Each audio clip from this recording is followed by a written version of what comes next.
Si. Bonsoir messieurs, dames. Merci de votre présence ce soir aux Archives de Paris, où nous recevons Anne Monjaret, qui va nous parler de l'art et la manière de faire avec les chapeaux au féminin. Anne Monjaret est ethnologue et sociologue et chargée de recherche au CNRS depuis 1997. Et elle est également présidente de la Société ethnologique française. Donc nous allons l'écouter pendant 1 heure à peu près, et bien sûr, comme d'habitude, vous pourrez lui poser des questions à l'issue de la conférence. Merci, et puis bonne soirée. Bonjour, merci aux Archives de Paris de m'accueillir dans les lieux pour vous parler d'un thème qui me tient à cœur depuis longtemps, c'est-à-dire les chapeaux, mais les chapeaux, comme vous voyez, pas tant dans la question de leur fabrication, mais plutôt sur la question des usages sociaux, symboliques des chapeaux. D'où le titre que j'ai choisi, l'art et la manière de faire avec les chapeaux au féminin, puisqu'il va être plutôt question de ces usages.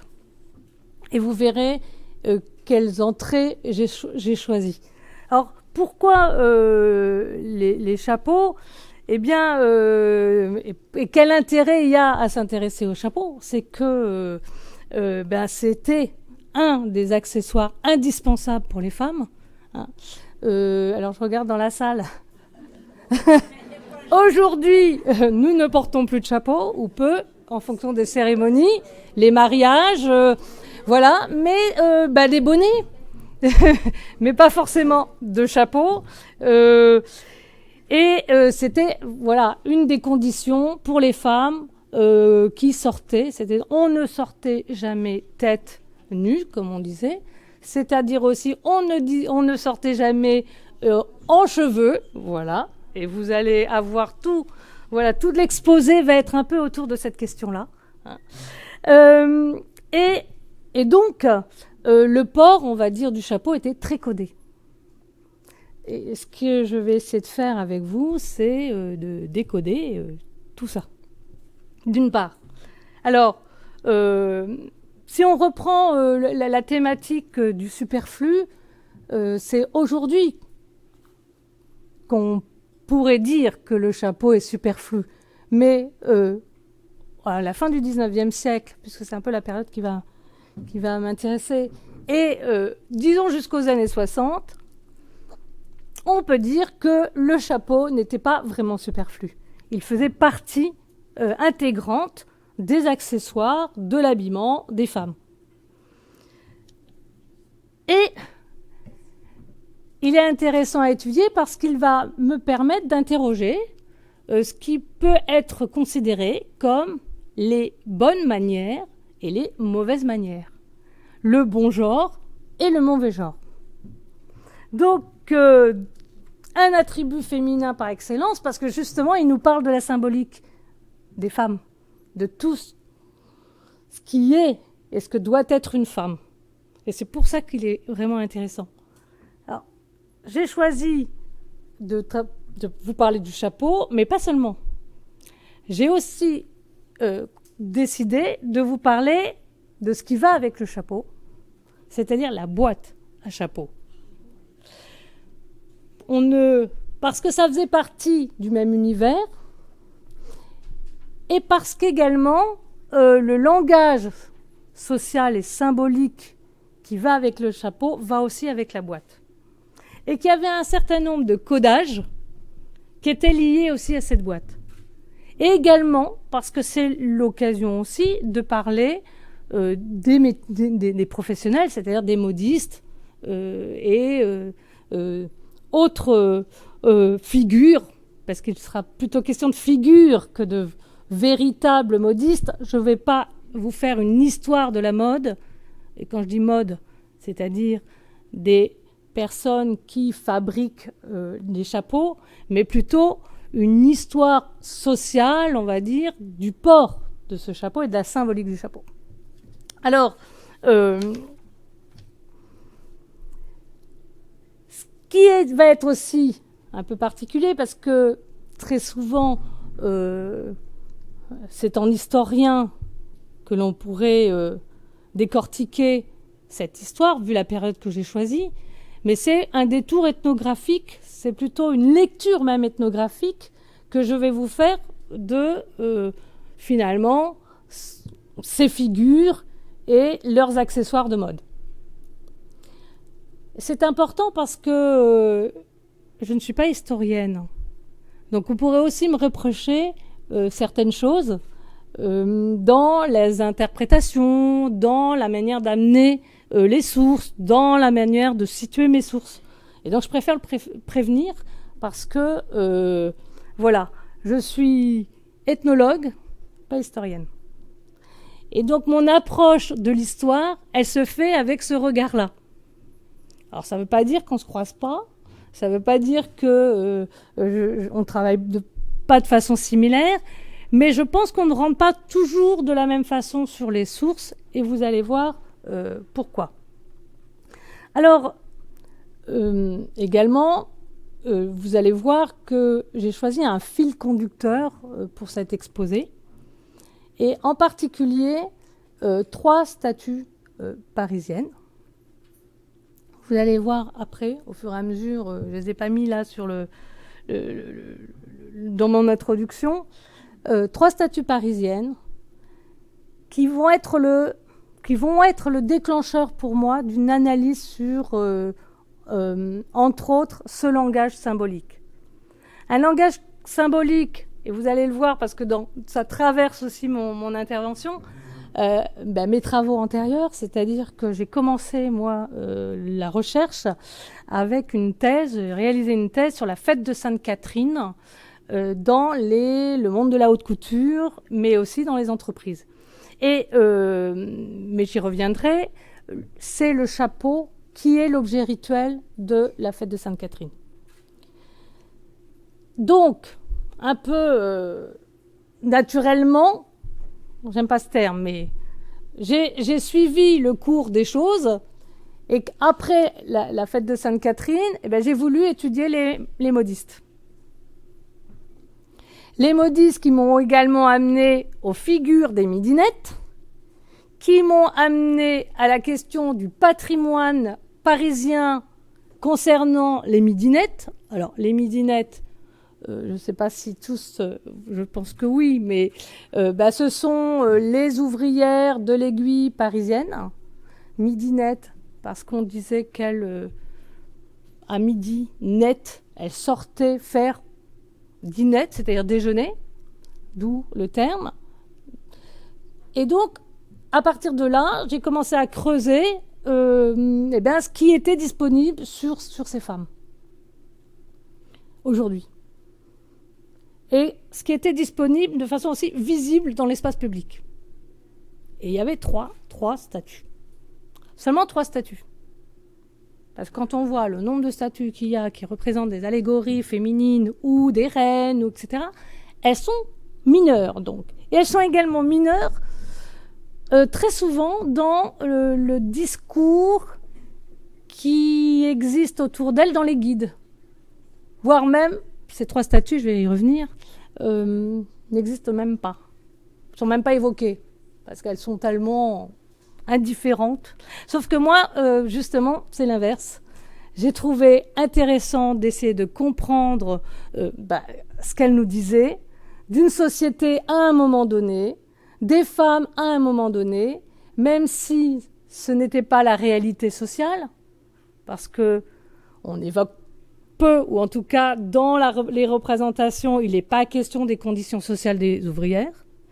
N'empêche qu'il est question d'un imaginaire du féminin, et c'est ça qui est intéressant, à un moment donné, et il faut savoir que ces productions sont des productions masculines, donc c'est aussi, à travers ça, comment les hommes se représentent les femmes.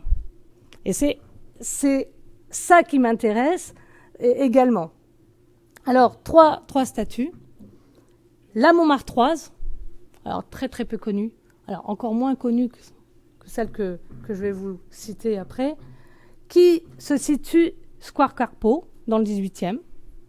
Alors, vous la verrez. Qui a été inaugurée en 1907. Voilà. qui est toujours au Square Carpeaux, dans un sale état. Il lui manque un bout de bras, enfin bon, bref. C'est une de celles qui n'a pas été très restaurée, contrairement aux autres qui ont été non seulement restaurées, et pour l'une d'elles, carrément déplacée dans le square. Donc la Montmartroise, la Grisette, alors celle-là, c'est la plus connue, de 1830, qui est Square Jules Ferry, donc dans le 11e arrondissement, et qui, elle, a été inaugurée en 1912. Enfin, la Sainte-Catherine, 1908, à l'ouvrière parisienne, c'est un hommage aux ouvrières parisiennes, qui se trouve Square Montelon, dans le 9e arrondissement, et qui a été, elle, érigée en 1923. Alors, je vous dis ça parce qu'après, je vais un peu abandonner, puisqu'il sera question de chapeau, surtout. Mais je trouve que c'est important de vous dire également une petite chose sur ces productions artistiques, c'est que elles sont situées pas n'importe où dans Paris. Vous avez remarqué, 18, 11e, et puis 9e. Ça aussi, c'est très intéressant pour interroger les conditions sociales et les représentations que l'on a, c'est-à-dire où on doit placer les femmes, et certaines femmes, issues du monde populaire. Alors que ces femmes, c'était donc ces fameuses midinettes, certes, qui travaillaient dans leur faubourg, mais dont la plupart travaillaient aussi au cœur de Paris, tout près des Tuileries, où elles avaient l'habitude d'aller faire midi net, donc d'aller déjeuner. Il n'a pas été question de mettre une statue de ces femmes sur ces lieux, dans ces lieux, c'est-à-dire les Tuileries, mais on a préféré les mettre un peu plus loin, finalement proche de là où elles habitaient. Mais c'est aussi une façon de dire clairement où doivent être les femmes, c'est-à-dire contrôler leur façon d'être, on va voir, mais aussi contrôler symboliquement où elles doivent rester. Et là aussi, on est dans la question de la morale sociale, etc. Et ce qui est intéressant, donc, c'est de questionner tout ça. Alors après, il y a encore beaucoup de choses à dire sur ces statuts, mais c'est pas le sujet de ma conférence. Donc, je voulais quand même juste vous donner ces précisions parce qu'elles apportent, à mon avis, des informations intéressantes pour comprendre aussi la façon dont je vais vous présenter la suite. Parce que ce n'est pas donc une réalité, ce n'est pas la réalité sociale, mais il y a quand même des échos. Et il y a cette idée d'imaginaire masculin qui permet de questionner une façon de penser la féminité à un moment donné. Et donc, pourquoi ces trois statues ? C'est qu'en regardant bien, je me suis rendu compte que l'une d'elles, la Montmartroise, ne porte pas de chapeau, n'a pas de chapeau. Donc, je me dis, tiens, elle n'a pas de chapeau. La Grisette, si on regarde bien, vous verrez, elle a un chapeau, mais elle ne le porte pas, elle le tient. Comme ça. Et puis enfin, la Sainte-Catherine, et bien là, elles ont des chapeaux. Elles portent des chapeaux. Enfin, vous allez voir, toutes ne portent pas de chapeau. Et là, en l'occurrence, elles portent des chapeaux multiples, dont le chapeau rituel de la Sainte-Catherine. Mais pas toujours. Et donc, ça m'a interrogée. Et ça me dit, tiens, il y a peut-être quelque chose aussi à voir sur le fait qu'on fasse porter ou pas un chapeau à des femmes. Donc, tout mon exposé va être justement d'essayer de vous expliquer les codes et le discours que l'on tient quand on porte ou qu'on ne porte pas de chapeau. Alors, je vous ai mis également ce Steinlein parce que je trouvais qu'elle était intéressante, cette affiche, parce qu'elle met, justement, elle place des figures féminines parisiennes et on voit bien dans cette représentation également celles qui portent des chapeaux et celles qui ne portent pas de chapeau. Et on voit en fait que c'est très codé. Et c'est ce que je vais donc essayer de vous montrer. Non seulement elles ne portent pas de chapeau, mais aussi une chose, et après je pense que dès que vous regarderez des tableaux un peu partout, fin 19e, début du siècle, et du 20e siècle, eh ben vous ferez attention aux accessoires, vous verrez la boîte à chapeau ou la boîte, parce que suivant les formes, elle est ronde, et suivant qu'on a affaire à une modiste ou à une couturière, elle est de forme rectangulaire, mais elle va avoir à nous dire aussi d'une certaine profession et des accessoires de cette profession. Mais ce qui m'intéresse, ce sont les accessoires symboliques, ce sont les attributs. Mais en réalité, elles portaient aussi. Elles avaient ces accessoires. Le parapluie aussi, mais là, ce n'était pas le sujet du jour. Mais il y a des liens entre chaque objet. Et c'est ça qui est intéressant. Et c'est ça aussi qui construit l'image de la féminité. Alors, première partie de cet exposé, eh bien, avec ou sans chapeau, et le chapeau comme signe de convenance.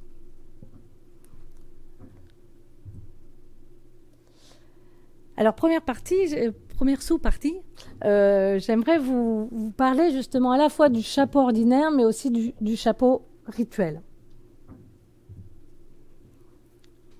Et je commence par, puisqu'on est avec les chapeaux, première partie avec un chapeau, eh bien la Sainte Catherine, la fameuse statue Square Montelon, que certains, peut-être ou certaines, connaissent, et qui est intéressante parce que justement, elle nous montre des femmes, d'abord dans certaines postures, on voit l'allégresse, c'est la fête, et vous voyez aussi qu'elles portent des chapeaux.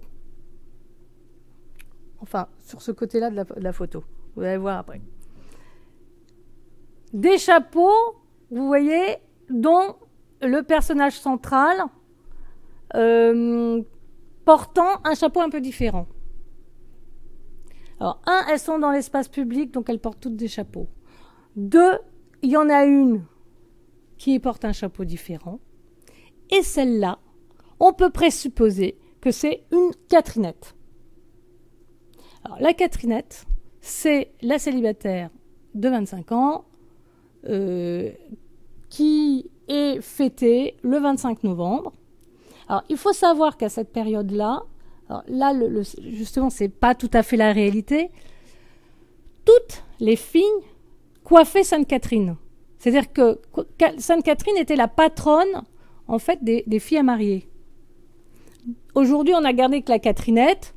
C'est vrai que la Catherinette était célébrée ce jour-là, mais le jeu voulait que toutes les femmes portent quelque chose, mais qui distinguait de l'ordinaire.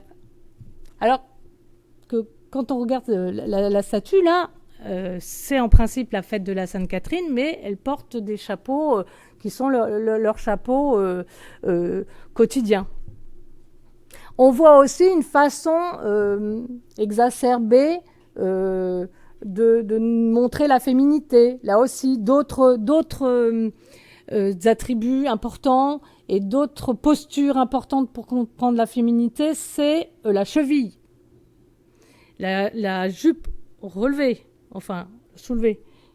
Donc voilà, donc la Sainte Catherine, cette statue nous permet de voir les codes féminins, c'est-à-dire on ne sort pas sans les chapeaux. Et le jour de la Sainte Catherine, et c'est ça qui est intéressant, c'est que c'est un rituel, comme tous les rituels, qui sont là pour rappeler de façon autre comment on doit se comporter dans le quotidien.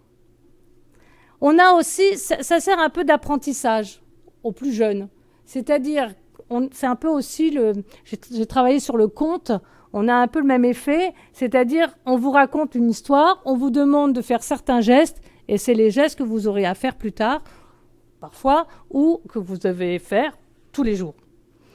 Donc, la fête, elle sert à renforcer, quelque part, la norme. Même si sur le coup, on a l'impression que, justement, c'est un désordre, on joue avec l'ordre, et donc on crée un désordre, mais en l'occurrence, c'est justement pour renforcer cet ordre social. Alors là aussi, je vous montre la même statue, mais vue à l'arrière. Et là aussi, on voit bien comment on joue sur les courbures et comment les cheveux, en fait, les chapeaux sont importants. Et la finesse aussi, c'est-à-dire que là aussi, ce qui est intéressant à pointer, c'est que le sculpteur, il regarde la mode, il regarde les chapeaux, il fait des correspondances avec ce qui existe. Et puis, une petite chose quand même, et c'est pour ça que je trouvais intéressant cette statue, pour vous parler des chapeaux, c'est que justement, quand on regarde bien, on s'aperçoit qu'il y a une des jeunes femmes, la plus jeune, l'apprentie en fait, qui ne porte pas de chapeau. Alors pourquoi aussi? Parce que eh bien, le chapeau nous parle du cycle de vie des filles et des femmes, et que le chapeau ne se porte qu'à partir du moment où on est pubère. Alors pourquoi? Parce que la symbolique veut, et c'est lié à la Sainte Catherine, que le cheveu représente symboliquement la sexualité. Et qu'à partir de 15 ans, puberté sociale, parce que la puberté physiologique, elle varie d'une fille à l'autre. Il y a aussi la puberté religieuse, enfin bon, bref. Les femmes doivent mettre de l'ordre dans leurs cheveux et se coiffer, et non seulement se coiffer, mais quand elles sortent, sortir coiffées sur l'espace public. Et là, ce qui est très intéressant, c'est que justement, on voit comment se jouent les âges de la vie.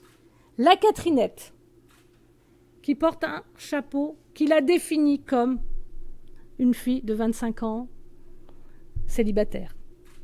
Donc on resitue. L'apprentie, qui vous voyez, a les cheveux, elle porte en fait la queue de cheval avec un nœud, et donc des cheveux apprêtés, mais sans chapeau.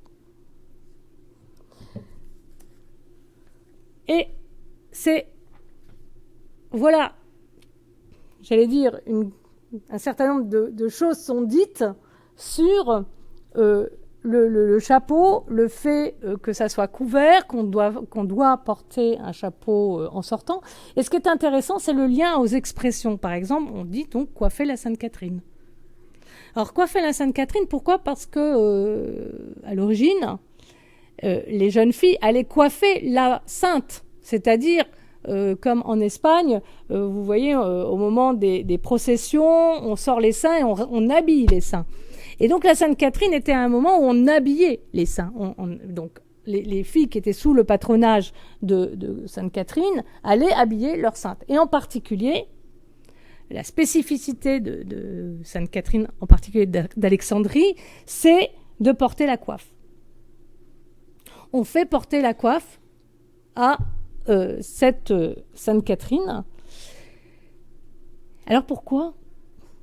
Parce que ce jour-là, le jour de la Sainte Catherine, on fait jouer aussi aux filles, aux femmes, ce qu'elles vont devenir peut-être, c'est-à-dire une mariée. Une mariée, donc, qui va porter la coiffe le jour de son mariage. Et donc, il y a dans ce rituel aussi des correspondances entre le mariage et la Sainte Catherine. On dit même que dans certaines régions, on faisait jouer comme un mariage aux vieilles filles, et qu'après, elles étaient clairement considérées comme vieilles filles, voire même, on les changeait de catégorie, c'est-à-dire on les considérait comme des veuves. C'est-à-dire elles prenaient le statut de la veuve. Ça évitait les charivaris, parce qu'une vieille fille, à un moment donné la vieille fille est considérée comme quelqu'un qui est hors société, puisqu'elle va plus avoir les capacités à permettre une reproduction de la société, c'est-à-dire à faire des enfants, et que la norme, c'est le mariage.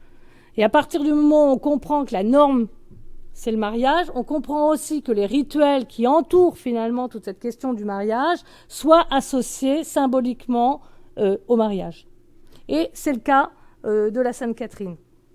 Donc, la Sainte Catherine, c'est la patronne donc des jeunes filles à marier et des vieilles filles, mais c'est aussi la patronne des couturières. Et ce qui est intéressant, c'est qu'au sein des ateliers, à l'époque, on trouvait cette catégorie d'âge. On commençait pubère, à 13 ans, hein, là, on était apprenti, hein, on était harpette, et on continuait sa carrière. Ce qui est très intéressant aussi, c'est quand on regarde un peu les choses, les femmes qui faisaient carrière, c'était souvent donc des premières d'atelier, et ces premières d'atelier qui se consacraient donc à la couture, eh bien, étaient des vieilles filles. Et que on sortait des ateliers avec le mariage, ou avant le mariage. Et je me rappelle, quand je faisais mes enquêtes, que certains disaient, oui, des personnes âgées me racontaient, mon mari disait qu'il avait fait un sauvetage, parce qu'il lui avait évité la Sainte Catherine, parce que c'était pas, c'était pas un honneur, voilà. Mais c'était beaucoup plus, c'est plus compliqué, mais c'est pas le sujet.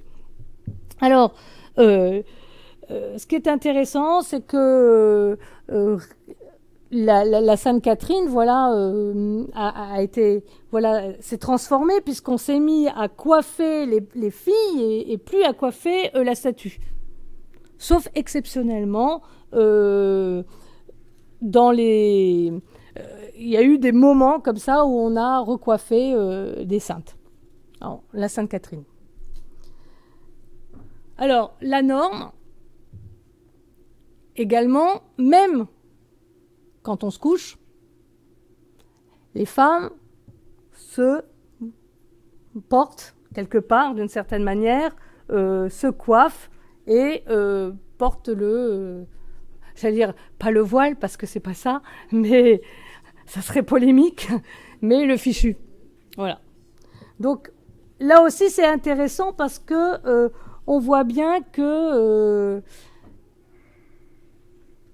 les circonstances, le cheveu, eh bien, c'est quelque chose c'est un des éléments du corps qui doit être mis en ordre.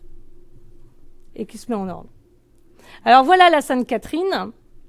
Et donc cet objet rituel, il faut savoir que ça a été une fête très importante. On a un peu oublié, elle s'est plutôt repliée pas seulement dans le monde de la couture, mais dans le monde de l'entreprise.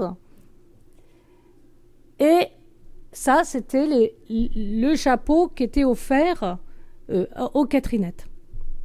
Alors, il y avait des boutiques, etc. Il y avait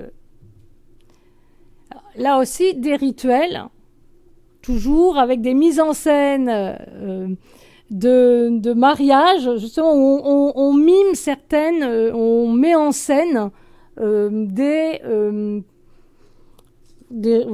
rituel qui est en correspondance avec le mariage, où on joue du charivari, c'est-à-dire qu'on rebouleverse les choses, et là on voit bien le ballet, etc. On tourne et on inverse les codes, et c'est aussi pour rappeler à la personne en question qu'elle-même représente une inversion de code. Elle n'est pas celle qu'il faudrait, c'est-à-dire une femme mariée, épouse, qui va devenir mère, elle est autre chose.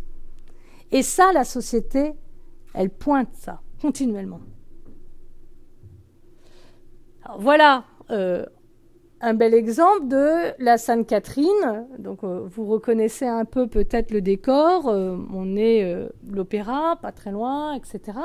Et donc, il était coutume, comme ça, que les femmes, le jour de la Sainte Catherine, sortent avec tous ces petits chapeaux qui sont... Et on voit bien la différence avec la cloche là que vous avez devant. Voilà, la cloche là. Et les chapeaux rituels qu'elles portent. Alors, les Catherinettes, elles ont des chapeaux en principe blancs, verts et jaunes, aux couleurs en fait de la Sainte, alors que les autres, pas forcément. Mais elles portent la coiffe puisque c'est le lien avec leur patronne. C'était une énorme fête. Hein. Mais là aussi, ce qui est important, là, ce que je voulais vous pointer, c'est combien le chapeau est présent et fait partie du rituel, est partie prenante du rituel. Alors là aussi, ce qui est intéressant, c'est qu'on n'est plus dans le rituel, mais on voit bien aussi que, à travers cette photo, comment les femmes posent, et elles sont très peu, vous voyez, à ne pas porter le chapeau. C'est-à-dire dès qu'on est à l'extérieur, elles sortent là des ateliers, c'est la maison Paquin, elles posent, mais elles posent en chapeau. Et c'est très révélateur des codes et des normes féminines de l'époque. Et elles portent même le chapeau à l'intérieur. Et en l'occurrence là, ce qu'il faut savoir, c'est que les ouvrières, il existait des conservatoires populaires, des universités populaires, des conservatoires, qui permettaient aux ouvrières de la couture, mais pas seulement, hein, d'avoir des cours de chant, d'escrime, d'anglais, etc. Et ce qui est intéressant là, c'est qu'elles sont en cours de chant, et vous voyez là encore que, en tout cas, on les fait poser. On peut présupposer qu'elles étaient comme ça habituellement, mais que le respect voulait qu'elles portent le chapeau, même dans un conservatoire en train de chanter. Aujourd'hui, on ne ferait pas tellement ça. Ou alors, on joue une pièce et... Également, il existait ce qu'on appelait les courses des midinettes. Et là aussi, vous voyez qu'elles vont courir en chapeau. Et alors là, d'un point de vue mode, de façon plus extraordinaire, c'était, et ça a été très débattu, elles portent le pantalon. Donc là aussi, on voit, alors ça, là aussi c'est assez intéressant parce que très souvent ces courses étaient organisées par des hommes. Elles portent donc quand même la culotte pour pouvoir bouger et courir. Elles portent le chapeau, et on pourrait dire, comme c'est finalement une initiative masculine, on ne va pas trop les critiquer. Après, non, dans la presse, ce qui est très étonnant, c'est qu'on critique ces femmes. Oui, quelle place elles ont là, elles sont rougeaudes, mais une femme ne doit pas être transpirante, rouge, échevelée. Bon, elles n'ont pas l'air trop échevelées là, parce qu'en plus, elles portent des chapeaux. Mais n'empêche que c'est le discours qu'on tient sur ces femmes. Tout ça encore pour dire qu'elles ne sont pas à leur place.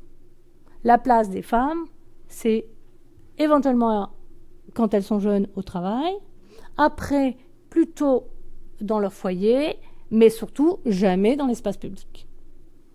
C'est ça qu'on essaie de nous montrer. Et en même temps, dans cette représentation, on voit bien qu'elle conserve les codes de l'époque et de la bienséance. Je suis dehors, je porte le chapeau.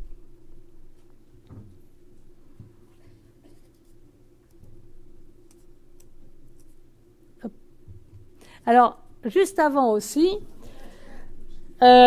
juste avant de commenter cette photo, dans les années 20, au moment de la Sainte-Catherine, il va y avoir ce qu'on appelle la marche des Catherinettes.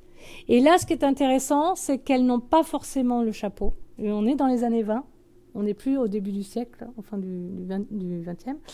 Et par contre, la course consiste à partir de Montparnasse et aller en relais jusqu'à Montmartre.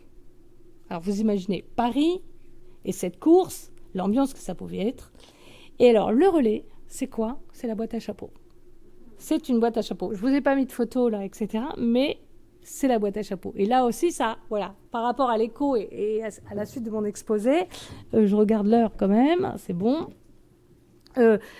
Donc, il y a cette correspondance, et là aussi, c'est faramineux, la presse de l'époque et la critique de ces femmes qui, là aussi, ne sont pas à leur place. Alors, justement, même quand elles portent le chapeau, on en arrive même à les critiquer. Et en particulier, c'est très intéressant, quand il va y avoir une discussion autour des plumes et des oiseaux. La mode du chapeau, dans ces périodes-là, donc là vous voyez on est 1910, c'est une mode avec beaucoup d'oiseaux naturalisés, des plumes, et il va y avoir des débats autour de ça. Et d'ailleurs, dès la fin du 19e, il va y avoir des critiques sur l'effet de la mode sur les espèces et la disparition de certaines espèces, et en particulier des espèces exotiques.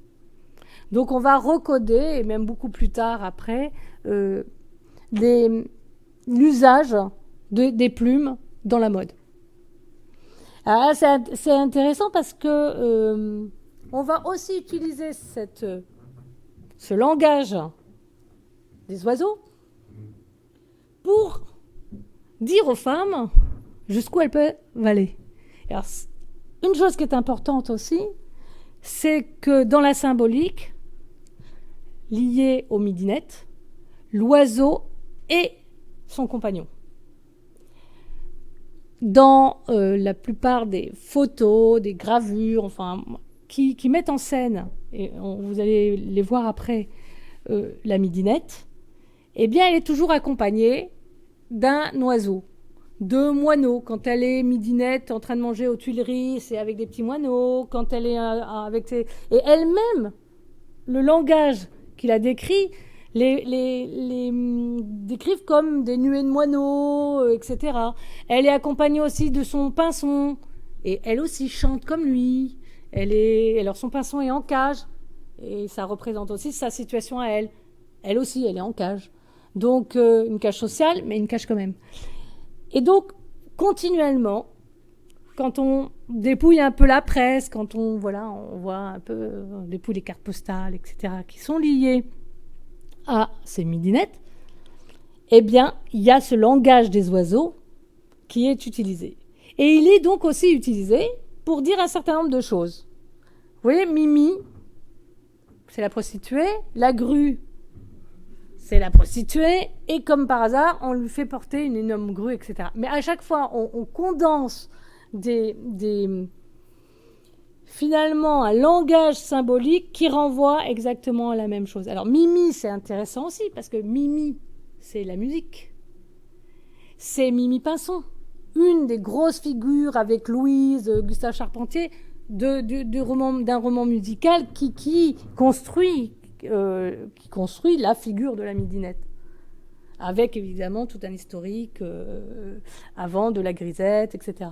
Mais n'empêche que là encore, on utilise le chapeau pour dire attention, là les filles, ok, vous portez le chapeau, mais attention, soyez sobres, pas de plein de froufrou, sinon vous basculez et vous devenez une prostituée.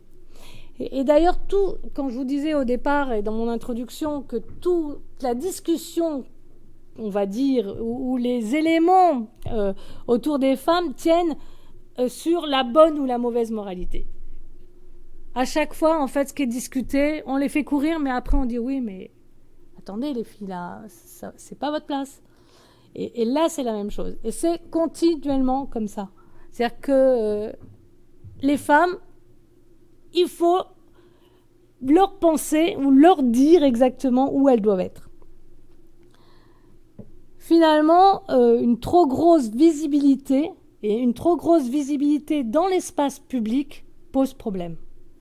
Et les journalistes, les chroniqueurs, etc., passent leur temps à le répéter.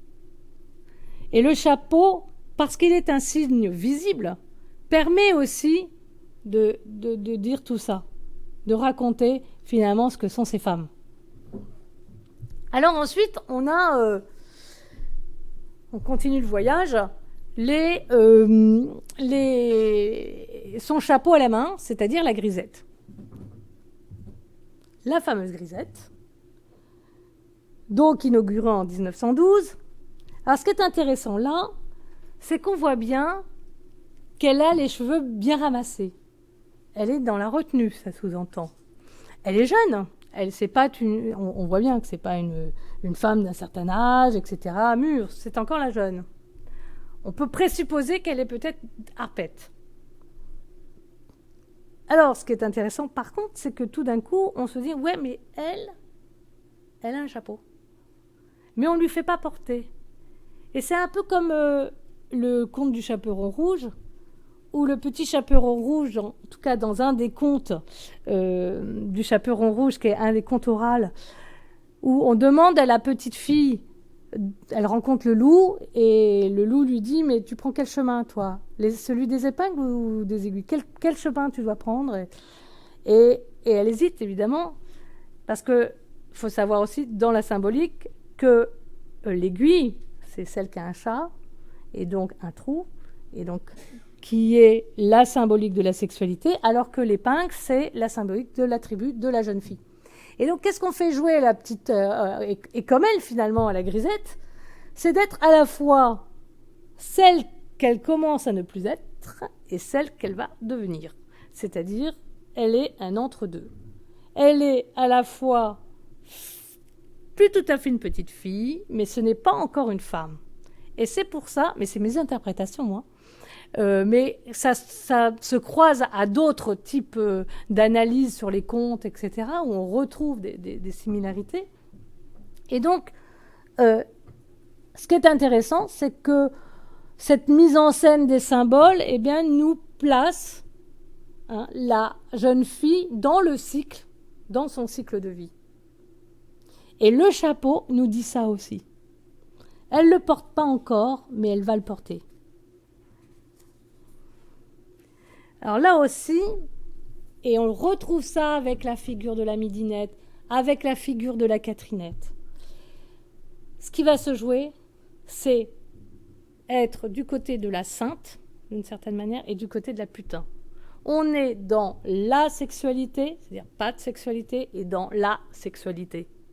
Et les figures au féminin, c'est un peu toujours une tension, une oscillation entre les deux.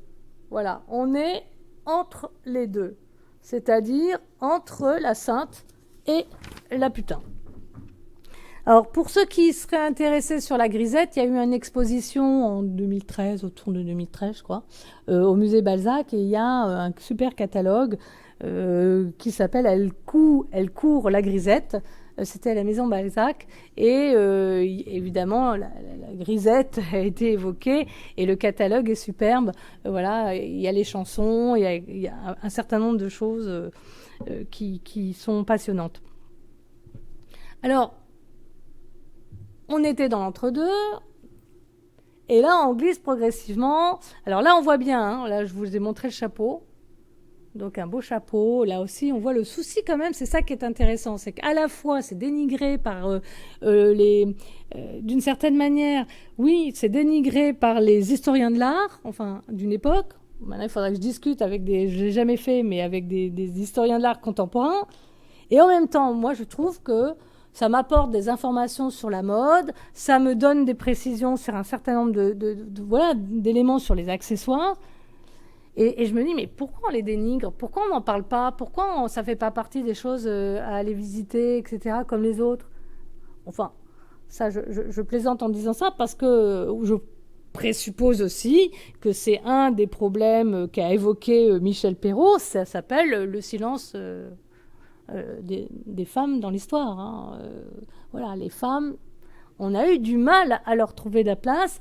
Et ça, voilà, même, ce qui est intéressant, c'est même quand il y a une velléité de parler d'elles, même de les statufier, de les patrimonialiser, hop, c'est beaucoup moins intéressant. Ça, on ne sait pas pourquoi, mais il faut se questionner. En tout cas, moi, ça m'interpelle. Et voilà.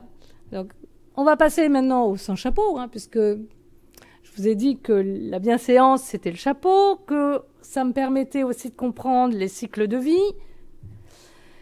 Et donc, on l'a vu, le sans chapeau, c'est donc la pète. Et je vous ai remis une petite jeune comme ça.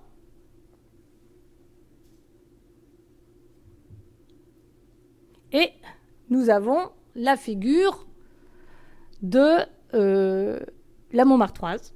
Alors vous voyez, la Montmartroise, elle est dans un piteux état, mais elle existe. Et elle est sans chapeau. Alors ce qui est intéressant, justement, c'est que, avec tout ce que je vous ai dit, ça sous-entend qu'elle se place du côté de la sexualité.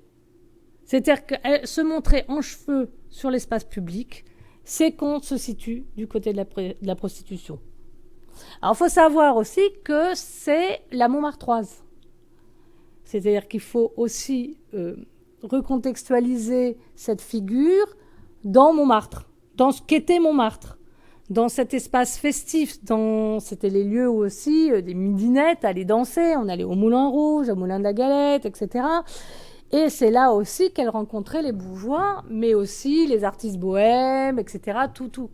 Et donc une ambiance où les femmes étaient là aussi pour s'amuser. Et quand on dit des femmes qui sont là pour s'amuser, c'est aussi des femmes, voilà, qui sont des femmes de plaisir. Alors, ce qu'il faut savoir aussi, parce que ça fait partie, c'est que les salaires des couturières ne suffisant pas, un certain nombre de femmes se prostituaient. Et une des réputations des couturières et des modistes, pas seulement des couturières, quand je dis couturières, souvent, dans ma tête, je mets derrière les ouvrières de l'aiguille.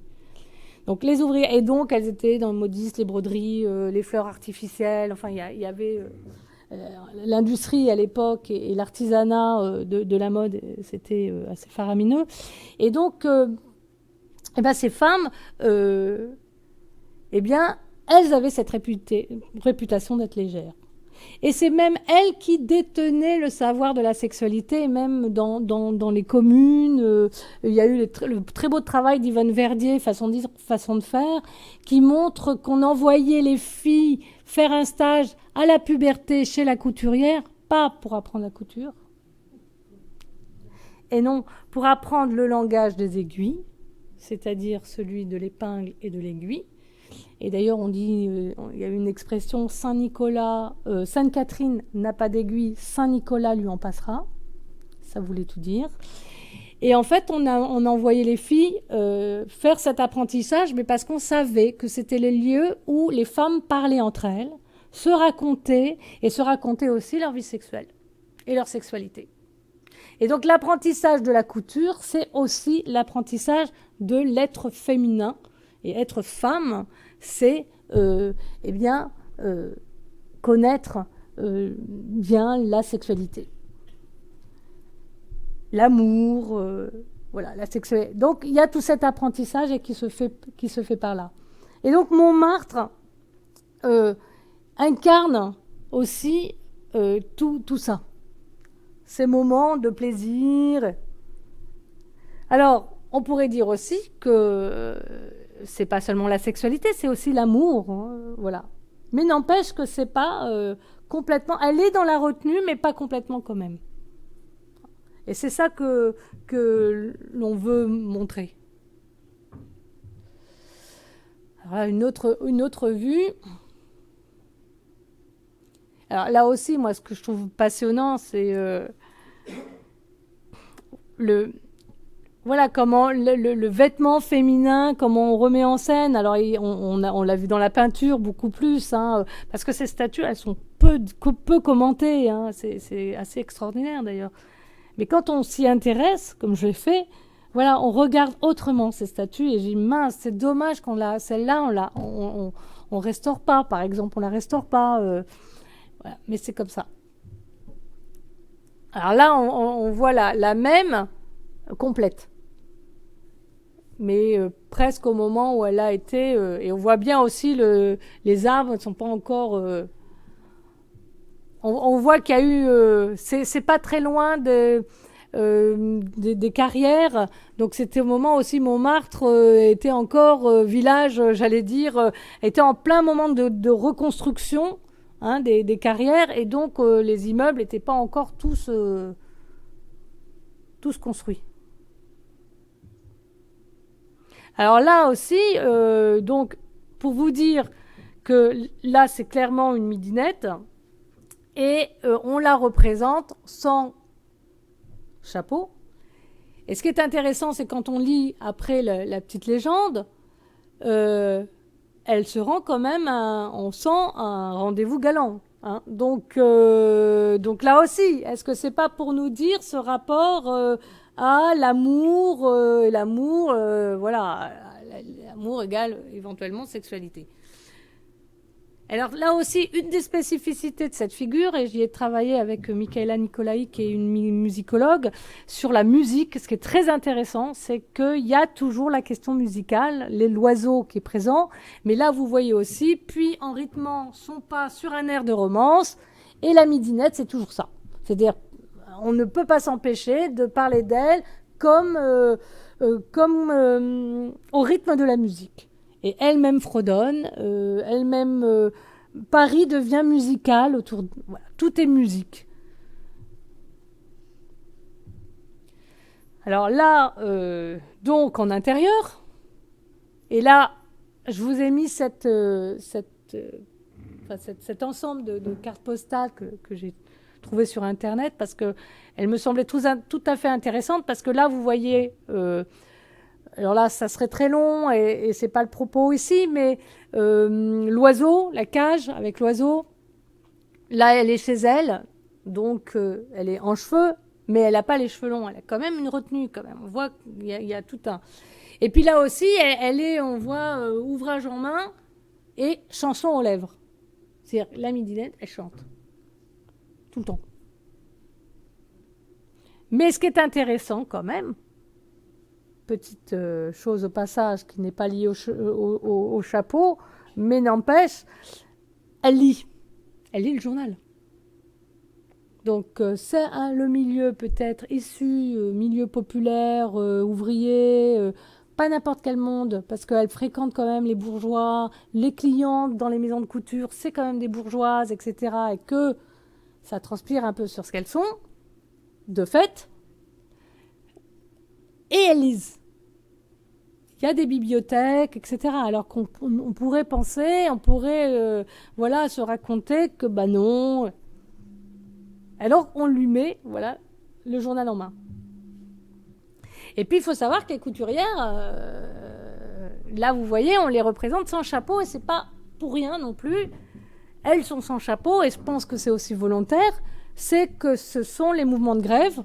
Les couturières ont été de celles qui ont lutté et en 1917, mais aussi avant et après encore, eh bien, sont sorties dans la rue pour dire ce qu'elles pensaient de leurs conditions, Donc, eh bien là, ce qui est intéressant, c'est qu'on voit bien aussi ce rapport à la norme, et à leur façon de dire et d'exprimer leur émancipation, c'est en ne portant pas de chapeau.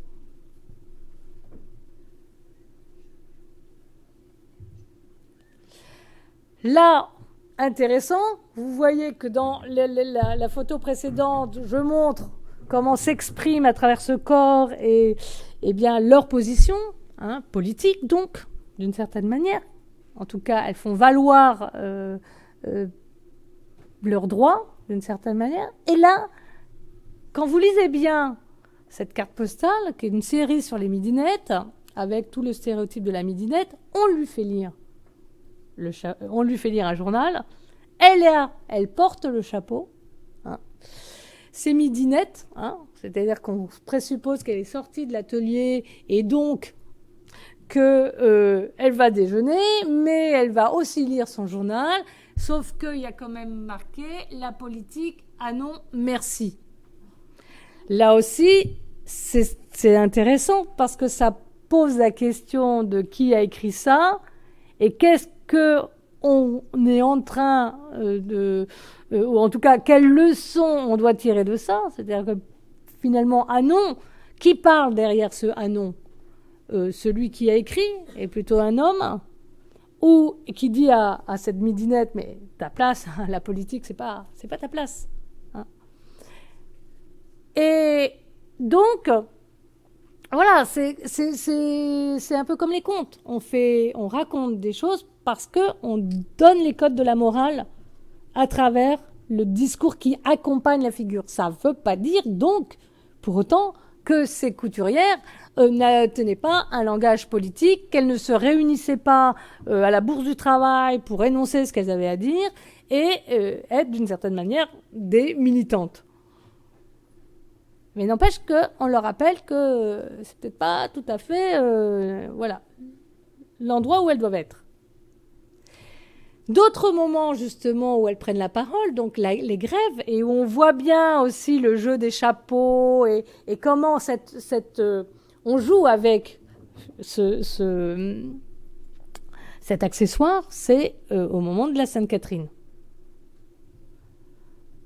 Donc là, vous avez un bel exemple où on voit bien que celui qui a fait l'illustration joue sur un double langage, la Sainte-Catherine, mais une Sainte-Catherine qui est du côté de la Révolution. Il y a un petit air de Révolution.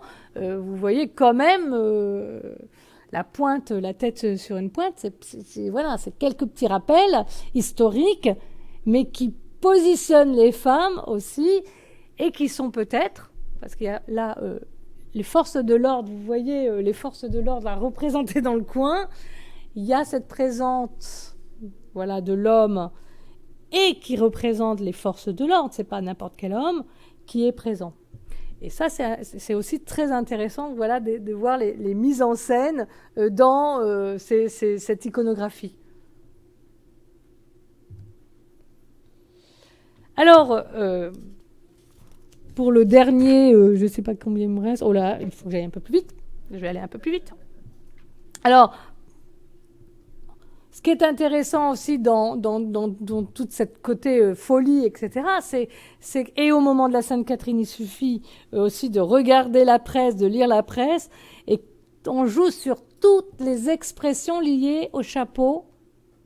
Donc, elles ont le chapeau de travers, elles jettent leur bonnet par-dessus les moulins. Alors en plus, comme c'est lié à Montmartre, qui a des moulins, le moulin de la Galette, etc., on passe son temps à faire des liens entre toute cette symbolique. Mais c'est toujours la même chose. On nous raconte toujours la même chose, c'est-à-dire on parle de sexualité, de pas-sexualité et de convenance. Au point où, en 1926, parce qu'il y a, voilà, la Sainte-Catherine, c'est un peu symbolique, cette image, mais c'était un peu ça, eh bien, le curé de la paroisse Notre-Dame de Bonne-Nouvelle va demander en 1925, et ça commencera en 1926, suite au fait que des midinettes, le jour de la Sainte-Catherine, se seraient amusés à faire une farandole autour de lui. Il n'aurait pas trop supporté, il ne supporterait plus le désordre que provoquait la Sainte-Catherine, a demandé à ce qu'une messe et une bénédiction, parce qu'il y avait, donc lié à cette paroisse, il y avait une Sainte-Catherine d'Alexandrie, et dans la paroisse, et encore rue Cléry, mais c'est plus celle de l'époque, enfin bon.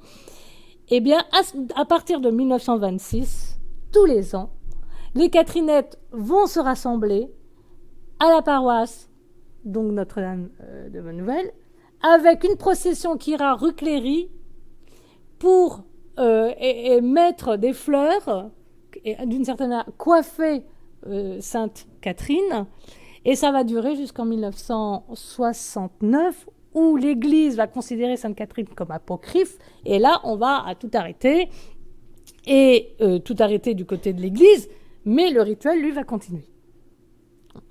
Donc, pour vous dire comment toutes les tensions que ça peut cristalliser. Alors, le chapeau, c'est une chose, mais la boîte, c'en est une autre. Et donc, alors là, je vais aller plus rapidement, mais ce qui est intéressant dans la boîte, c'est que, comme je vous le disais, être avec une boîte ou sans boîte, c'est pas tout à fait la même chose. Et ce qui est pour moi intéressant, c'est qu'on peut le lire comme le signe de la profession, mais pas seulement. C'est effectivement l'attribut de la modiste. Et donc, dans les gravures, quand on veut parler des métiers de la modiste, on les représente avec cette boîte ronde, donc assez significative. Et donc, on sait que c'est une modiste. Là, on peut se présupposer que ce n'est pas une modiste. C'est par contre, et ça réunit toutes les femmes, qu'elles soient modistes, couturières, etc., la trottin, c'est-à-dire une des plus jeunes, qui va être amenée à faire les livraisons et qui, grâce à cette petite boîte, eh bien, est reconnaissable comme travaillant. C'est-à-dire que quelque part, elle a le droit d'être dans l'espace public puisqu'elle fait son boulot. Mais pour ça, eh bien, il faut le justifier. Elle porte sa boîte, elle porte la boîte. Au point où... Et alors la boîte, ce qui était très intéressant, c'est qu'elle sert aussi de meuble. C'est qu'on voit qu'elle va servir à autre chose. Donc vous voyez, là... Alors là aussi, c'est intéressant, c'est une série qui s'appelle Le Bon Genre. Là aussi, c'est assez révélateur. Hein. Vous voyez ? Une petite table de chevet. Donc on remet en condition la grisette, qui sera plus tard la midinette. Mais justement, la fameuse boîte, eh bien, elle est aussi mise en scène. Justement, là on voit, c'est la midinette en train de lire une lettre d'amour qu'elle va chercher, etc. Donc la boîte, c'est aussi très lié à l'amoureuse. C'est très lié aussi, et ça sera dans les caricatures de Gavarni, etc. Il y a régulièrement ces figures. Ce sont aussi des femmes entretenues, des femmes suivies par ces fameux marcheurs. Alors, j'ai les marcheurs là, voilà. C'est-à-dire, elle est en proie aux hommes. Et elles en épousent. Mais on voit bien, vous voyez, Maude et ses Mimi Pinson, et là encore, tous les registres se mélangent. Mimi Pinson, les modistes, les midinettes, les boîtes, les chapeaux, etc. Ce sont des motifs qui se répètent et qu'on le retrouvera tout le long pendant un certain nombre de décennies. Alors, la grisette, c'est donc, elle fréquente les étudiants dans leur chambre, toujours sous la mansarde, etc. Donc, on retrouve continuellement les mêmes types de répertoire. Et ce qui est intéressant, donc, c'est aussi qu'elle est entretenue, qu'elle est fille convoitée, qu'elle est fille légère, mais aussi qu'elle est prostituée.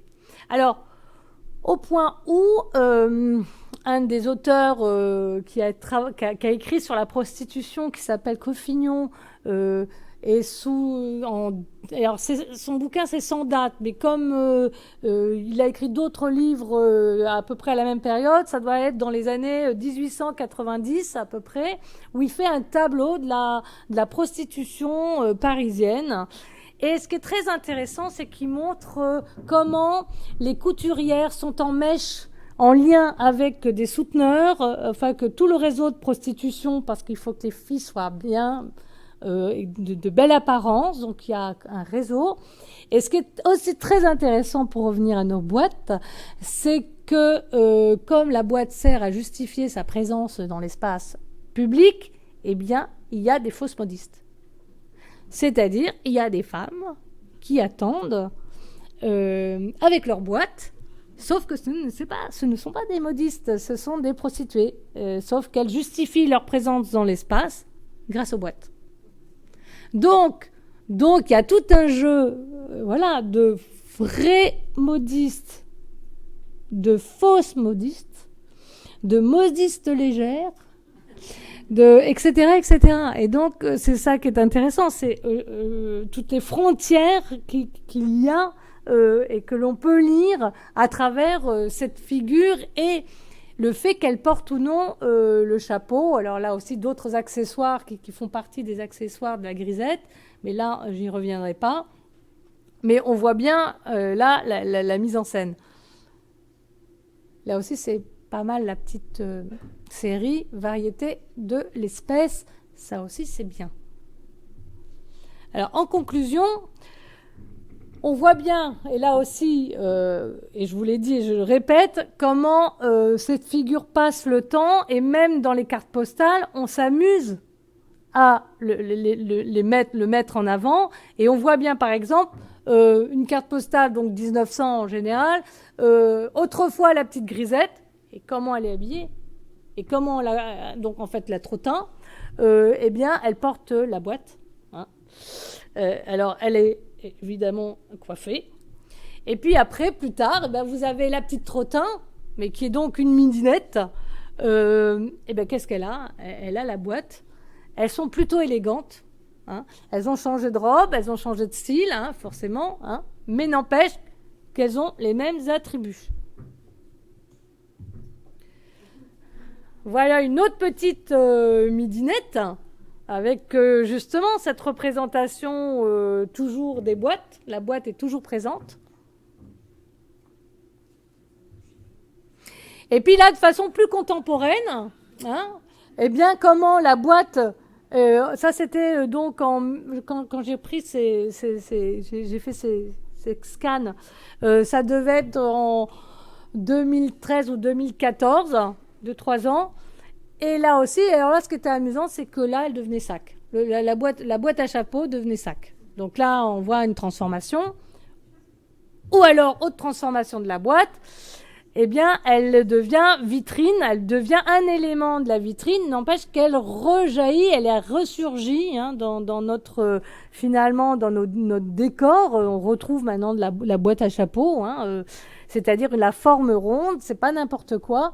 Et ça fait référence, et c'est pas pour rien non plus, à une histoire, vous voyez, l'art du cadeau depuis 1876, la boîte à chapeau permet de faire référence aussi à cet historique. Hein, et à un historique qui n'est pas n'importe quel historique, parce que c'est l'historique féminin.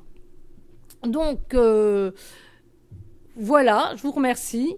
J'espère que ce voyage dans les chapeaux vous aura plu. Alors, vous avez vu, il n'était pas question trop de modistes dans la question. J'aurais pu faire un exposé hein, sur la question de la technique, c'est-à-dire comment on fabrique un chapeau. Mais sur la question du superflu, puisque c'était un peu le cycle, eh bien, ce qui m'a intéressé, c'est justement de discuter ce superflu, ou pas. Eh bien, merci beaucoup à Anne Monjaret pour ce décodage sur la femme avec ou sans chapeau. Est-ce qu'il y a des questions dans la salle à poser à notre conférencière ? Bonsoir, merci pour votre exposé. Moi, j'aurais deux questions à vous poser. Pourquoi les couleurs vert et jaune des chapeaux des Catherinettes ? Oui. Parce que moi-même, je l'ai coiffé et on m'avait fait un chapeau vert et jaune. Et oui. Voilà. Et oui. Alors, en fait, c'est les couleurs de l'iconographie, en fait, c'est les couleurs de la Sainte Catherine. C'est-à-dire que la sainte, toutes les saintes d'ailleurs, sont représentées par des couleurs dans la géographie. Et les couleurs de la Sainte Catherine d'Alexandrie, c'est le vert, le jaune, le rouge et le blanc. Alors, le blanc et le rouge est plutôt lié à son lien. Et là, il faudrait revenir sur la légende, etc. Mais c'est pas le propos là, mais aux jeunes filles. C'est-à-dire, c'est la virginité et la puberté, les menstrues qui arrivent à l'âge de la puberté. Et donc, c'est les couleurs, en fait, qui représentent, finalement, qui sont liées aux femmes qui sont sous son patronage. Donc, les jeunes filles, les filles à marier. Donc, c'est les filles pubères. Et puis ensuite, le vert et le jaune, parce que c'est les couleurs des vieilles filles. Et alors là, il y a, les couleurs, vous savez, c'est le sens des couleurs est très polysémique, et donc certains disent que le jaune c'est en fait un blanc défraîchi, donc voilà, que par contre c'est aussi l'espérance du coup, parce que le jaune serait le couple et le vert l'espérance, donc ça serait l'espérance du couple. Mais il y a aussi d'autres interprétations qui considèrent qu'en fait, le jaune, c'est une couleur du désordre, et donc qui place la vieille fille du côté du désordre. Donc voilà, et après, ce qui est intéressant, c'est donc l'association, également aussi le vert et le jaune. Le jaune, c'est la couleur des cocus, et c'est aussi ce qu'elle ne pourra jamais faire, c'est-à-dire rendre cocu son mari, puisqu'elle ne sera jamais mariée. Donc voilà, donc vous voyez que les couleurs, on peut en dire beaucoup. Un des plus grands spécialistes, c'est Pastoureau, qui pourrait là aussi, et qui évoque toute cette question du désordre, et qui est intéressant par rapport à la figure de la midinette, et surtout de la vieille fille, de la Catrinette, et surtout de la vieille fille, c'est-à-dire qu'elle, finalement, elle est dans le désordre, parce qu'elle ne rentre pas dans, finalement, ce que je vous disais au début de ma conférence, c'est-à-dire elle ne rentre pas dans la norme de la société, c'est-à-dire une société qui se pense dans sa reproduction, et une femme, donc, est amenée à faire des enfants. Et malheureusement, les vieilles filles, non. Donc, voilà, c'est aussi pour rappeler tout ça. Voilà pour les couleurs. Et ma deuxième question, est-ce que j'ai mal compris ou quoi, mais tout à l'heure, vous disiez que les jeunes filles, avant d'être pubères, ne portaient pas de chapeau. Or, la première image que vous nous avez montrée, on voit une petite fille avec son cerceau qui porte un chapeau. Et moi, j'ai souvent vu des illustrations de livres, par exemple La Comtesse de Ségur et tout, qui mettaient en scène des petites filles, et elles avaient souvent des chapeaux. Oui, donc, mais c'est dans la symbolique, c'est-à-dire que en réalité, là, tout ce que je vous ai dit, c'est entre l'imaginaire et la réalité, il y a des distensions en fait, hein.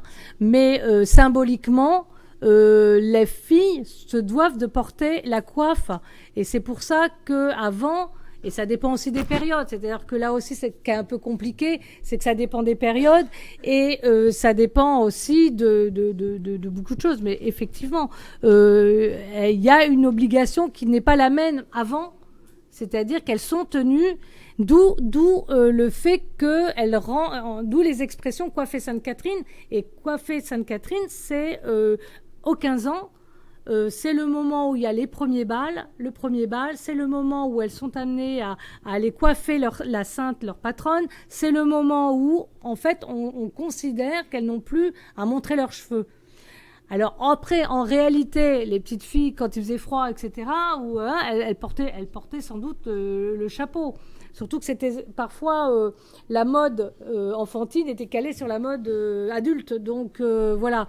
Mais dans la symbolique, et dans ce rapport à la sexualité, le langage symbolique, lui, renvoie au fait que le cheveu est le symbole de la sexualité, et que par essence, à partir de 15 ans, il faut remettre de l'ordre dans ses cheveux. On ne peut pas... voilà.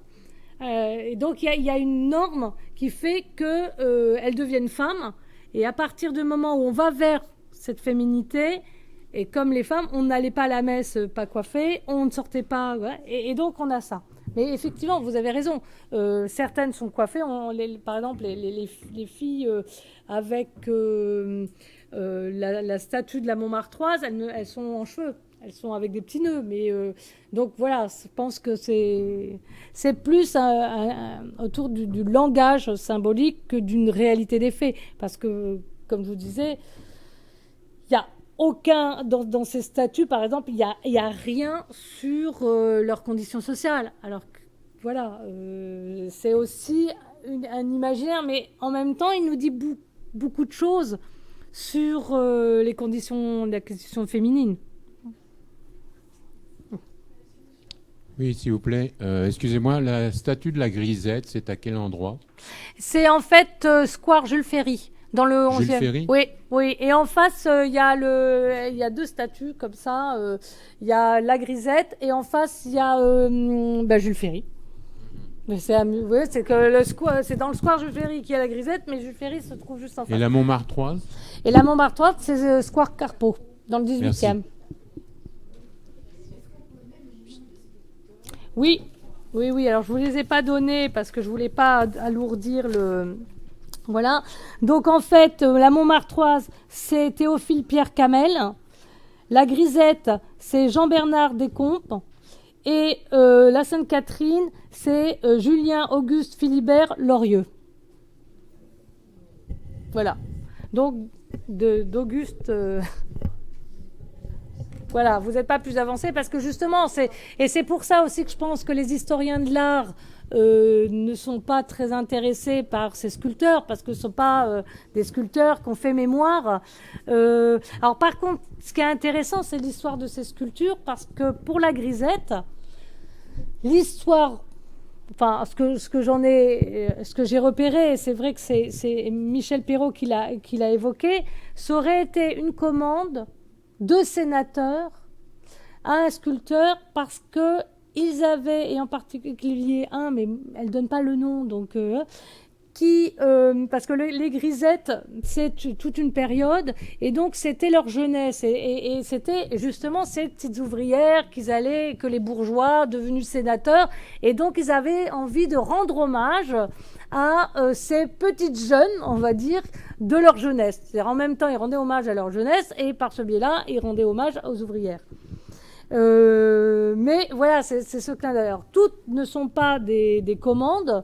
Certaines, vous connaissez, il y avait le principe des salons, et donc il y avait certaines pièces qui, avant d'être des pièces telles qu'on les voit aujourd'hui, sont passées par le bronze, le petit bronze, etc., le plate, le bronze, etc., ont été sélectionnées et ont mis du temps avant d'être installées, avec des choix de lieux qui ont changé. La Grisette, elle était prévue ailleurs, etc. Et donc, on voit aussi dans les jeux de positionnement des statues et du choix de l'installation, c'est-à-dire où on va les installer, pourquoi on les installe. Et ça aussi, c'est assez intéressant pour comprendre cette histoire de la patrimonialisation féminine, justement. Bonjour.